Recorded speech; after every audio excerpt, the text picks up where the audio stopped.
Bom dia, bem-vindos a mais uma aula de filosofia. Na aula passada a gente falou um pouquinho sobre os conceitos de razão, né? Como a gente utiliza normalmente esse conceito, né? A gente viu que tem vários sentidos, mas que estão todos relacionados entre si. E chegamos a uma conclusão, a uma definição um pouco mais filosófica do que seria a razão. A gente definiu ela então como consciência intelectual e moral, tá? Como razão intelectual, falamos que é uma capacidade de organizar os pensamentos de forma estruturada, tá? Concebê-los de forma estruturada e poder expressá-los.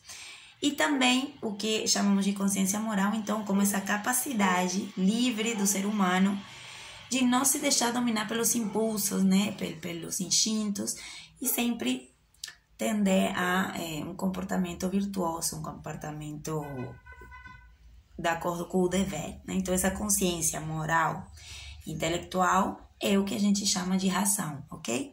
Hoje, vamos tentar ir um pouquinho além.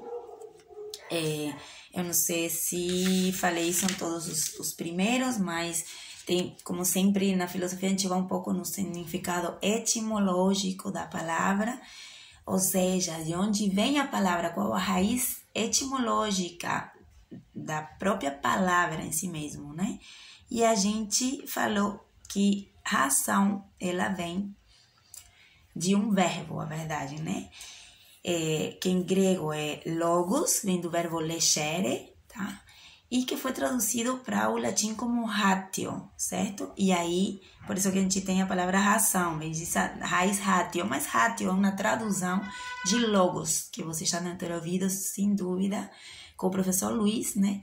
Logos, aquela passagem do mitos ao logo, ou seja, aquela passagem em que a humanidade só tinha explicações míticas e um dia, que não, obviamente não é um dia, né? Um processo histórico leva a que apareça também um conhecimento racional, que se diferencia, como vocês já devem ter visto com o professor, muito do pensamento mítico, né? Então, o conhecimento racional, ele tem algumas características específicas, né? A razão, essa capacidade humana, ela se diferencia de outras formas que o ser humano tem também de se relacionar com o mundo, né? Não é só de forma racional que o ser humano se relaciona. Porém, não pode deixar de lado a razão, porque o ser humano atingiu, então, essa capacidade racional, e uma vez que atinge, ela está ali sempre, né? Eu posso não prestar tanta atenção, eu posso negar ela, mas ela está ali, é uma capacidade humana. Então, etimologicamente, pensar a realidade de maneira ordenada, porque ela mesma é ordenada. Se eu for definir razão de forma etimológica, então logos, tá? Que é essa lei universal, essa razão universal para os gregos, ela não está só na capacidade humana, tá? Mas também na natureza. A natureza tem uma razão, uma ordem, certo? Uma necessidade, uma universalidade, ela é ordenada, né? E minha mente, então, minha capacidade racional pode conhecer essa ordem, porque ela também é ordenada, porque a realidade em si é ordenada.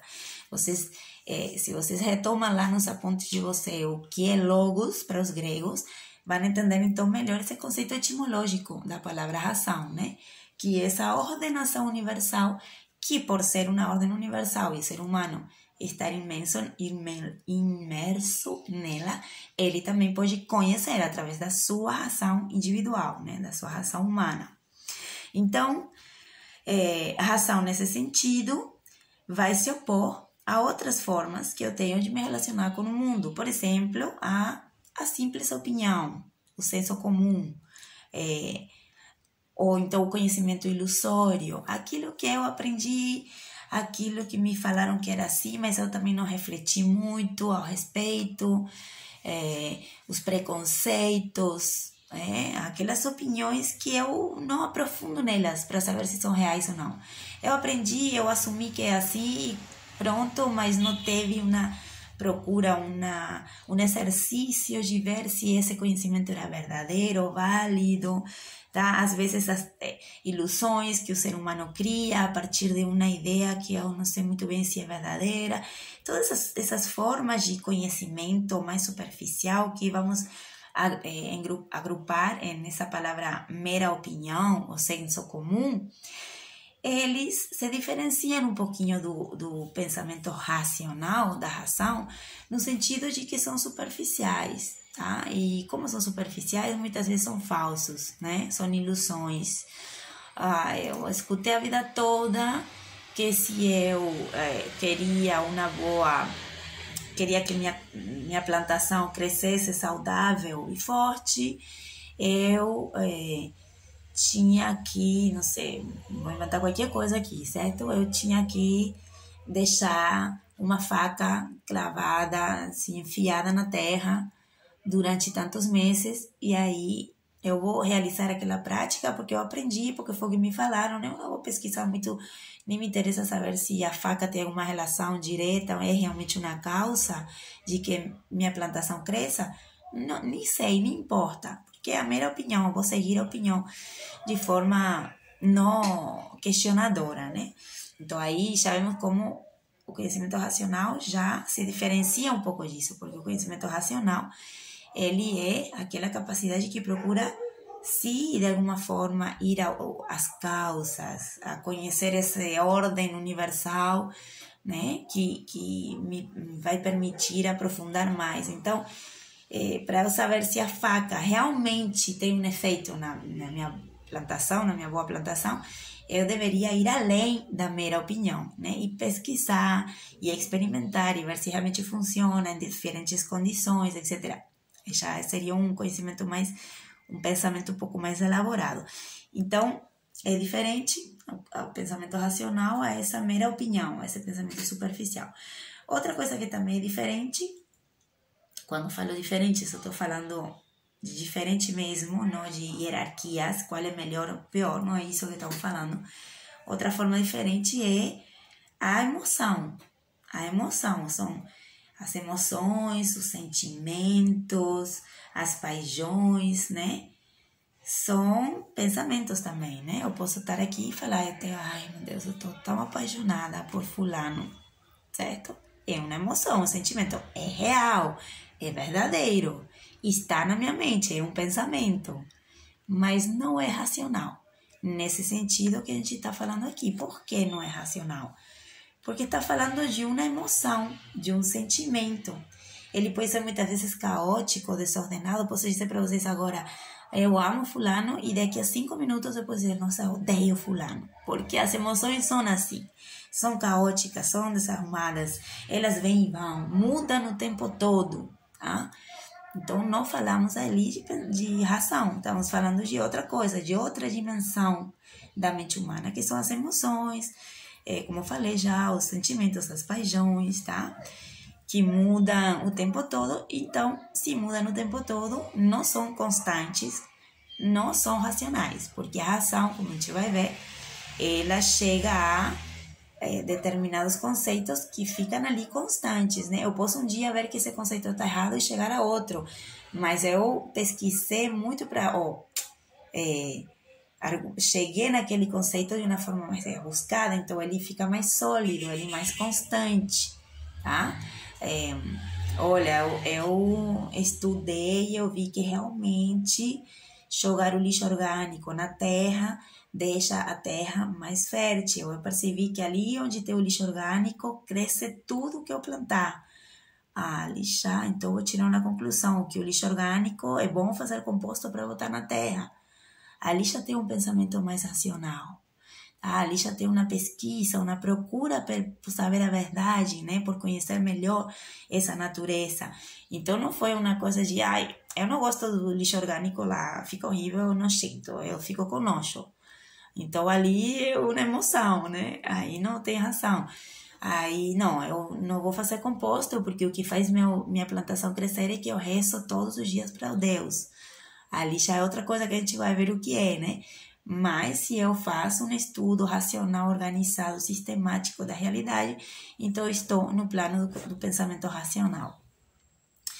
Outra coisa que se diferencia, então, já que dei o exemplo do pensamento racional, é a fé, que foi esse exemplo que eu botei ali de vou rezar para os deuses para que minha plantação cresça. Ali é fé.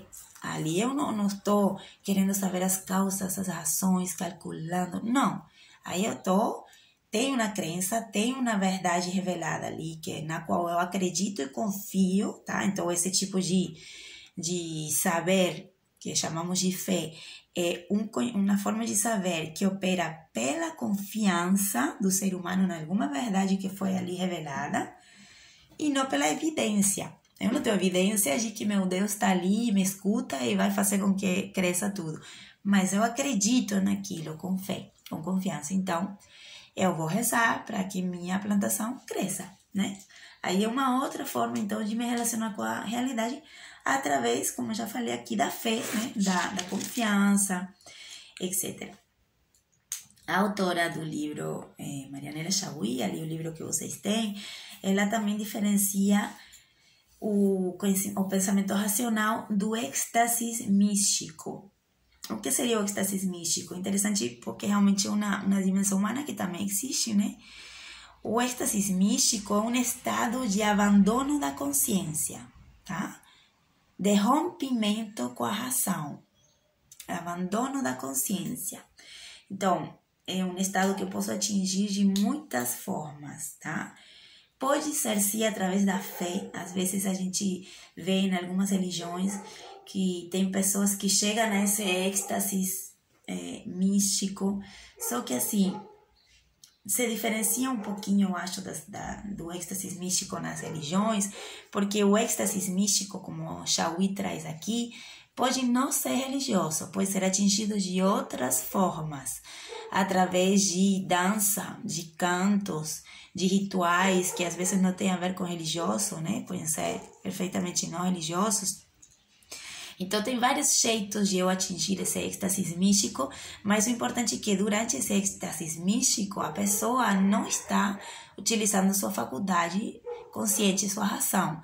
Ela está em uma outra dimensão, se comunica com outras forças ali, que cada um pode acreditar o que quiser ao respeito, mas que é óbvio que não tem razão ali. A pessoa às vezes nem sabe quem é, nem sabe onde está. Está num êxtase lá, em um estado de total rompimento com a razão. Então, também existem esses momentos aí, né, de êxtase místico. Tem pessoas que dizem que atingem esse estado através da meditação, por exemplo, né? E o primeiro passo para meditar é justamente quebrar essa consciência moral e racional que está ali sempre, né? Me fazendo pensar a realidade, né? Me fazendo fazer juízos de valor da realidade. Então, durante esse estado de êxtase místico, nada disso aconteceria, né? Eu nunca cheguei a esse estado, então também tenho um pouco de dificuldade para explicar melhor, né, como seria esse estado, mas é um estado de rompimento da razão. Você não está ali nas suas faculdades de conscientes, né? Então, o que acontece? Aí a gente já viu, e pode ter outras, né? Não estou dizendo que se termina aqui isso. Tem várias outras dimensões humanas, do pensamento humano e da realidade humana, que não são exatamente racionais. Então, a razão, como capacidade consciente, moral, intelectual e moral, ela é bem específica, bem característica, né? E como a gente viu aqui, né, a partir desse surgimento do pensamento racional lá na Grécia Antiga, existe também uma diferenciação entre o que seria uma razão objetiva e uma razão subjetiva, tá? Então, aqui vamos fazer essa diferenciação para fechar bem claramente, então, todas essas possibilidades que eu tenho de falar quando eu falo de razão, né? Tem todas esses desdobramentos do que seria a razão. Então, por um lado, como eu já falei aqui, mas vou deixar mais especificado, os gregos acreditavam que existia uma razão objetiva. Até hoje se acredita muito nisso. Se acredita no sentido de que se parte desse suposto de que há uma razão objetiva. O que seria uma razão objetiva?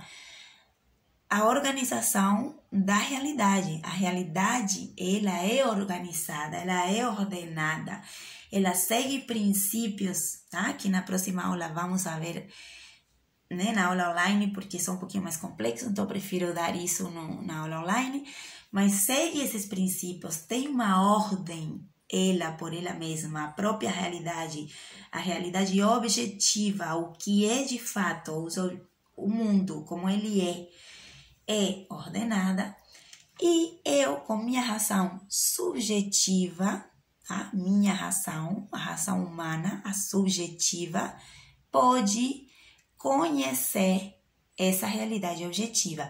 Ela mesma é razão, ela mesma é ordenada, tá? Porque ela faz parte dessa razão objetiva, né? Dessa realidade na qual ela está. Então, ela também é organizada, também é calculadora, também é logos, né? No sentido que a gente viu da palavra logos. Então, existem nesses dois âmbitos, né?